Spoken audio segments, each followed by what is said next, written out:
வேலைக்கு போகிறதுக்கு கூட பார்த்திங்கன்னா, ஒரு நாள் லீவ் போட்டு ஜாலியாக வீட்டில் ரெஸ்ட் எடுத்துடலாங்க. இந்த வீட்டு வேலைக்கு மட்டும் எப்பயுமே ரெஸ்ட்டே கிடையாதுங்க. எண்டும் கிடையவே கிடையாது. காலையில் எழுந்திரிச்சதுலேருந்து நைட்டு தூங்குற வரைக்கும் வேலை இருந்துக்கிட்டே தாங்க இருக்குது. காலையில் பார்த்திங்கன்னா எழுந்திரிச்சிட்டு நம்ம வந்து பாத்திரம்லாம் விளக்கி வச்சுட்டு, அதுக்கப்புறம் அடுப்பை தொடச்சி விட்டுட்டு, பூரி இருந்துச்சு, உருளைக்கிழங்கு குழம்பு இருக்குது, இதோட விட்டுறலாம் நினச்ச நைட்டு செஞ்சது. ஆனால் நம்ம வீட்டில் இருக்கவங்க அப்படி இல்லைங்க. தோசை ஊற்றி தேங்காய் சட்னி வேணும்னு சொல்லிட்டாங்க. ஆளுக்கு ஒரு தோசை ஊற்றி தேங்காய் சட்னி அரைச்சி பூரி கூட வச்சு காலையில் பிரேக்ஃபாஸ்ட்டு அதோடு முடிச்சாச்சு. அதுக்கப்புறம் மதியம் 11 மணிக்கு மேலே பார்த்திங்கன்னா, மாவு அரைக்க வேண்டியது இருந்துச்சுங்க. மாவை வந்து கிரைண்டரில் போட்டு விட்டுட்டு, ஆர்ஓ வந்து தண்ணி இல்லைன்ட்டு ஆர்ஓவுக்கு வந்து போட்டு விட்டாச்சுங்க.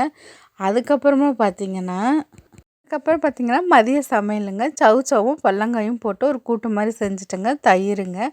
மதியம் சாப்பிட்டுட்டு ஒரு கொஞ்ச நேரம் உட்காந்துருக்கலான்னு பார்த்தேங்க. அதுக்குள்ளே வந்து சிக்கன் வேணும்னாங்க. நான்லாம் செய்ய மாட்டேன் அப்படின்னு சொன்னங்காட்டி 2 பேரும் சேர்ந்து முறைக்க ஆரம்பிச்சிட்டாங்க. சரி சிக்கன் எடுத்துகிட்டு வந்து கொடுங்கன்னு சொல்லிவிட்டு நான் போய் பூவை பறிச்சிட்டு வந்து கட்டிட்டு, அதுக்கப்புறம் பார்த்திங்கன்னா 5 மணிக்காட்ட சிக்கனுக்கு வந்து மசாலாலாம் கலந்து வச்சுட்டேங்க சில்லி போடுறதுக்கு.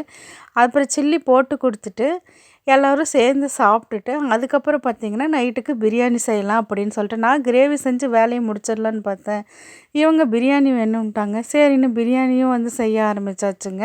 நைட்டுக்கு அளவாக தாங்க செஞ்சுருந்தேன். திங்கக்கிழமை பார்த்திங்கன்னா கிருத்திகைன்னு சொல்லிட்டு வீடு துடைக்கணும், அந்த மாதிரி ஏகப்பட்ட வேலை இருக்குது. நான்வெஜ்ஜும் மீதியெல்லாம் வைக்கக்கூடாதுன்னு சொல்லிட்டு ஒரு டம்ளர் மட்டும் போட்டு சாப்பாடு வந்து செஞ்சுட்டேங்க.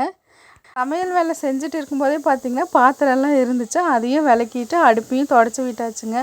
எந்த இடத்துலேருந்து காலையில் ஆரம்பிச்சனோ அந்த இடத்துல தாங்க வேலையை முடிச்சிருக்கிறேன். திரும்ப பார்த்திங்கன்னா சாப்பிட்டுட்டேங்க. சாப்பிட்டுட்டு இனி தூங்குறதுக்கு நைட் வந்து 10:30க்கு மேலே ஆயிருங்க. அப்படியே பார்த்திங்கன்னா எனக்கு இப்படி தாங்க ஒரே வேலையாக